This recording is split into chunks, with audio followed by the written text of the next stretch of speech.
Hello guys, I am Lalit Agarwal. Welcome to on your own coding channel Codefreaks made by you, made for you. So let's now start today's lead code problem. आज की leet code की problem क्या बोल रही है? अच्छा, before moving towards the problem ना, 1 minute discussion for दोस्त जिनको ये प्रॉब्लम अच्छे से समझ में आ चुकी है और जो खुद से एक बार ट्राई करना चाह रहे हैं। देखो, ये क्वेश्चन लिटरली बहुत ही ज्यादा इजी क्वेश्चन है, क्योंकि यहाँ पे एक ट्रिक है। अगर वो ट्रिक आपको समझ में आ गई ना, तो उसके बाद में क्वेश्चन बिल्कुल ईजी बन जाएगा। देखो यहाँ पे वो ट्रिक क्या कहना चाह रही है कि सपोज करो, जैसे ये बी है, ठीक है। ये बी क्या है, काफी सारे मल्टीपल एज के बीच में फंसा हुआ है। अब आपको सिर्फ ये सोचना है कि क्या ये बी यहाँ से हट सकता है क्या। बोला बी को हटाने के लिए क्या कर सकते थे अपन, कि बी के लेफ्ट वाला भी बी हो और बी के राइट वाला भी बी हो, तो अपन उस बी को हटा सकते हैं, नहीं तो नहीं हटा सकते। अगर इसका मतलब क्या हुआ कि कहीं पे भी अगर बी प्रेजेंट है, ठीक है, तो वहां से भी कभी भी नहीं हटेगा। क्यों भैया? अगर उसके लेफ्ट और राइट में प्रेजेंट है तो हट ही जाएगा। बोला लेफ्ट और राइट में प्रेजेंट है तो भी कॉन्टिन्यूस मतलब एग्जैक्ट जस्ट लेफ्ट में और एग्जैक्ट जस्ट राइट में प्रेजेंट होना जरूरी था। बोला हाँ जी भैया, वो भी प्रेजेंट है। वो भी अगर प्रेजेंट है तो भैया सिर्फ एक बीच वाला ही तो हटा पाओगे, लेफ्ट वाला और राइट वाला थोड़ी हटा पाओगे। अगर आप उसको पूरे को हटा ही नहीं पाए तो फिर बाद में जो अपने को काम कराना था कि हाँ भैया ये जो ए है और ये जो ए है वो आपस में मिल जाए, वो तो मिल ही नहीं सकता ना। बोला हाँ भैया, ये समझ में आ गई बात। देखो, इस बात को ध्यान से एक बार दोबारा समझ लो। यहीं पे पूरा क्वेश्चन छुपा हुआ था। सपोज करो ये ए है, ये ए है, और यहाँ पे बीच में बी फंस गया। चलो 3 बी फंस गया बीच में, ऐसा मान लो, ठीक है। और उसके बाद में 2 ए और आ गए। अब अगर ये जो बी है, ये अगर अपने आप को हटा ले यहाँ से, बोला ठीक है, तो अपना क्या होगा, ये जो ये दोनों ए है और ये दोनों ए है, ये आपस में मिल जाएंगे। बोला हाँ जी भैया, बिल्कुल सही बात है। बोला ठीक है, लेकिन क्या ये किसी भी पॉइंट ऑफ टाइम पे हट सकता है? बोला नहीं भैया, किसी भी पॉइंट ऑफ टाइम पे नहीं हट सकता। क्यों? क्योंकि यहाँ पे 3 बी है, बिल्कुल सही बात है। तो क्या होगा, अपना बीच वाला हट जाएगा। अब यहाँ पे सिर्फ 2 ही बच चुके हैं। बोला ओके, अब ये 2 हट सकते हैं क्या कभी भी? बोला नहीं भाई, 2 कभी नहीं हटेंगे। बस इतनी सी बात को आप अगर आप अच्छे से समझ गए तो उसके बाद में क्वेश्चन लिटरली 2 मिनट से ऊपर का नहीं है, बड़े आराम से क्वेश्चन सॉल्व हो जाएगा। इसके बारे में थोड़ा सा सोचो, और जिनको ये क्वेश्चन ही समझ में नहीं आया उनको टेंशन लेने की कोई जरूरत नहीं है। सबसे पहले तो अपन बड़े आराम से समझने वाले हैं कि क्वेश्चन कहने का चाह रहे हैं, उसके बाद में इसकी अप्रोच बिल्ड करेंगे and then finally will move towards its implementation. देखो समझो, यहाँ पे क्वेश्चन कहने का चाह रहा था। क्वेश्चन ये कहना चाह रहा था कि अपने पास भी एक ये स्ट्रिंग गिवन है, ये स्ट्रिंग गिवन है, ठीक है। यहाँ पे जो अलाइस है ना, हाँ अलाइस, वो क्या कर सकती है, वो सिर्फ और सिर्फ ए को हटाएगी। बोला ठीक है। और जो बॉब है वो सिर्फ और सिर्फ बी को हटाएगा। बोला ठीक है। बॉब बी को हटाएगा और अलाइस ई को हटाएगी। बोला ठीक है, इसमें कोई पे भी कोई दिक्कत वाली बात नहीं थी। तो जब अलाइस जो है ना, वो यहाँ से ए को तभी हटा सकता है, सिर्फ उसी पॉइंट ऑफ टाइम पे हटा सकती है जब यहाँ पे उसके लेफ्ट में, मतलब जो ए जो वो हटाएगी ना, उसके ए के लेफ्ट में भी ए होना चाहिए और उसके ए के राइट में भी ए होना चाहिए, तभी वो उस वाली ए को हटा सकती है। और कोई उसके पास में ऑप्शन नहीं है। बोला ठीक है। तो यहाँ पे ऐसा हो रहा था। बोला हाँ जी भैया। तो अलाइस ने ए हटा दिया। अब एक बार अलाइस की टर्न हो गई तो अब बॉब की टर्न आएगी। अब बॉब जो है, बॉब जाके हटाएगा। बोला ठीक है। तो अब जब बॉब हटाने गया तो बॉब ने ये वाला बी देखा, इस वाले बी के राइट में कुछ प्रेजेंट नहीं था तो ये वाला बी नहीं हट सकता था, ठीक है। इस बी को देखा, इसके लेफ्ट में बी प्रेजेंट नहीं था तो ये भी नहीं हट सकता। फिर इस वाले बी को देखा, इसके ना तो राइट में बी है ना लेफ्ट में बी है, तो ये तो हट ही नहीं सकता। तो इट मीन्स कि जो बी है वो किसी को भी नहीं हटा पाया। तो अपने का कौन जीता? बोला अलाइस जीत गई। क्या अलाइस ही जीती है? बोला हाँ जी भैया, आपने को अलाइस को ही जिताना था। बोला ठीक है, ट्रू मार्क कर दो। समझ में आ गया? बोला हाँ जी भैया। एक बार इसके ऊपर देख लेते हैं। अब देखो, जब ए पे आया अपन, ठीक है, हाँ, तो ए क्या ये वाला ए हट सकता था? बोला नहीं भैया, ये ए नहीं हट सकता था, ठीक है। ये वाला ए हट सकता था? बोला नहीं भैया, इसके लेफ्ट में ए प्रेजेंट नहीं था, ये भी नहीं हटेगा। ये वाला ए हट जाएगा? बोला हाँ जी भैया, ये वाला हट जाएगा, इसके लेफ्ट में भी है राइट में भी है, ठीक है। अलाइस की एक टर्न हो गई। बोला हाँ जी भैया, अलाइस की एक टर्न हो गई।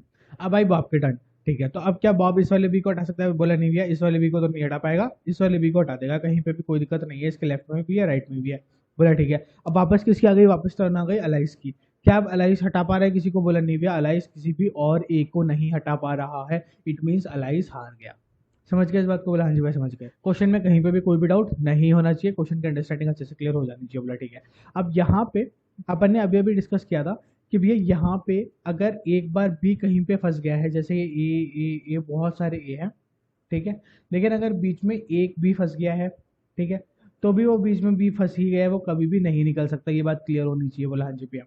अगर वहाँ पे एक बी के अलावा 2 बी हो तो भी वो फंस ही गया है, वो कभी नहीं निकलेगा, ठीक है। अगर यहाँ पे 3 बी होंगे तो भी वो कभी नहीं निकलेंगे। रीजन इज, बस उनमें से एक कम हो जाएगा, पर 2 तो हमेशा रहेंगे ही रहेंगे, ठीक है। यहाँ पे 4 हो चाहे 5 हो, अगर एक बार बी बीच में आ गया है तो बीच में आ ही गया है, वो कभी भी नहीं हटेगा किसी भी पॉइंट ऑफ टाइम पे। ये बात अपन अच्छे से समझ चुके हैं। बोले ठीक है। तो जो पैटर्न अपना अभी ऑलरेडी बना हुआ है, खाली यही पैटर्न पे अपने को काउंट करने की। यहाँ पे देख लो, 3 ए एक साथ है। बोला हाँ जी भैया। तो यहाँ पे एक बार अपन ए को रिमूव कर पाएंगे, फिर अगली बारी में भी ए आ रहा है तो अपन ठीक है 2 एज को रिमूव कर देंगे यहाँ से, उसके बाद में बी आ गया तो आ गया, बस अब कुछ भी रिमूव नहीं हो सकता, इतनी सी बात क्लियर होनी चाहिए। बोला हाँ जी भैया।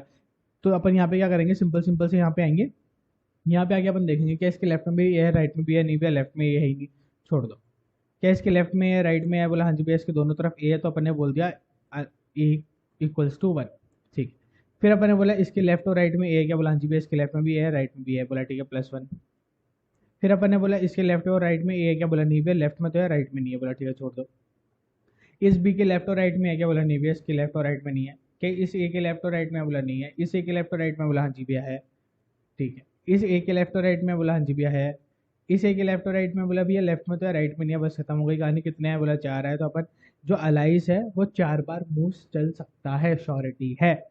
ऐसे ही अपन ने बी को भी काउंट कर लिया, तो बी सिर्फ और सिर्फ एक था और उसके भी लेफ्ट और राइट में बी प्रेजेंट नहीं था, तो बी एक भी बार नहीं चल सकता।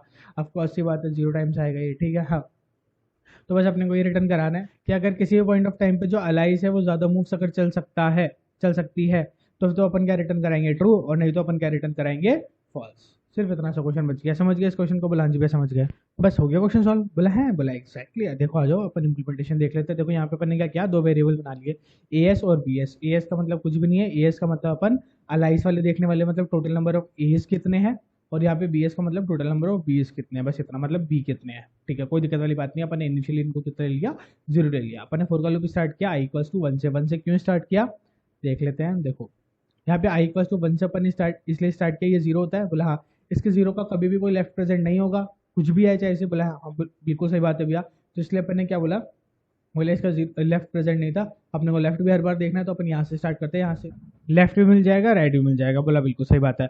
और जब अपन यहाँ पे पहुंचेंगे लास्ट में, तो लास्ट में भी अपने को क्या है कि राइट नहीं मिलेगा, तो अपन लास्ट में भी कभी नहीं जाएंगे, अपन लास्ट से भी -1 तक ही जाएंगे, बोला ठीक है सिंपल सी बात है। तो अपन ने यहाँ पे आई इक्वल्स टू 1 से स्टार्ट किया और अपन ने बोला लेस देन होना चाहिए लास्ट -1 के, मतलब लास्ट -1 पे भी कभी नहीं जाना चाहिए, बोला ठीक है। यहाँ पे आके अपन ने एक सिंपल सी कंडीशन चेक करी है कि इफ अगर जिस पे अपन अभी कैरेक्टर पे खड़े हैं, जिस भी कैरेक्टर पे खड़े हैं इक्वल्स टू 1 वाले कैरेक्टर पे खड़े हैं, क्या इसके -1 वाला भी ए है, देखो यहाँ पे कि इसके -1 वाला भी ए है, ये वाला भी ए है और इसके +1 वाला भी ए है। अगर ये तीनों ए है तो यहाँ पे अपन क्या बोलेंगे कि यहाँ पे अपन एक ए को रिमूव कर सकते थे, तो उसको काउंट कर लो। अगर ऐसा नहीं है फिर अपन दूसरी की कंडीशन पे, यहाँ पे अपन ने बोला कि अगर अपना ये बी है, जो i-1 वाला है वो बी है, करंट वाला भी बी है और आगे आने वाला भी बी है, तो फिर बी वाले को काउंट कर लो। सिंपल सी कैलकुलेशन है, बोला हाँ जी सिंपल सी कैलकुलेशन है, कहीं पे भी कोई दिक्कत वाली बात नहीं है। तीनों में एंड कंडीशन आएगी, तीनों होने कंपलसरी है, ठीक है। अगर ऐसा हो जाता है, मतलब ये टोटल अपन ने फोर का लूप चलाया, टोटल काउंट कर लिए कितने अपने पास एज है, कितने अपने पास बीज है, जो कि अपन रिमूव कर सकते हैं। उसके बाद में अपन ने सीधा सीधा क्या रिटर्न करा दिया कि ए इज ग्रेटर देन बी। इसका मतलब क्या हुआ कि अगर ए जो है वो नंबर ऑफ, मतलब वो अगर बी से ज्यादा है तो अपना क्या रिटर्न होगा, ट्रू, और नहीं तो क्या रिटर्न होगा, फॉल्स। वही अपने को करवाना था, बोला हाँ जी भैया बिल्कुल सही बात है, सबमिट करके अपन देख लेते हैं एक बार। अच्छा बताओ इसकी स्पेस कॉम्प्लेक्सिटी और टाइम कॉम्प्लेक्सिटी क्या होगी। देखो स्पेस कॉम्प्लेक्सिटी तो देखो सबसे पहले तो अपन नाम बड़े आराम से सबमिट हो चुका है। अब अपन स्पेस कॉम्प्लेक्सिटी बात करें तो अपन ने ऐसा कोई भी स्पेस यूज नहीं किया है, बस 2 वेरिएबल बनाए जो कि कांस्टेंट है, तो ऑफ 1 स्पेस में अपना हो गया। अगर अपन टाइम कॉम्प्लेक्सिटी की बात करें तो बस अपने एक फोर का लूप घुमाया तो ऑफ एन अपनी क्या हो गई, टाइम कॉम्प्लेक्सिटी। आई होप आपको जैसे समझ में आ गया होगा। फिर भी कोई भी डाउट हो तो comment box is all yours and we are there for you. Thank you, thanks for watching.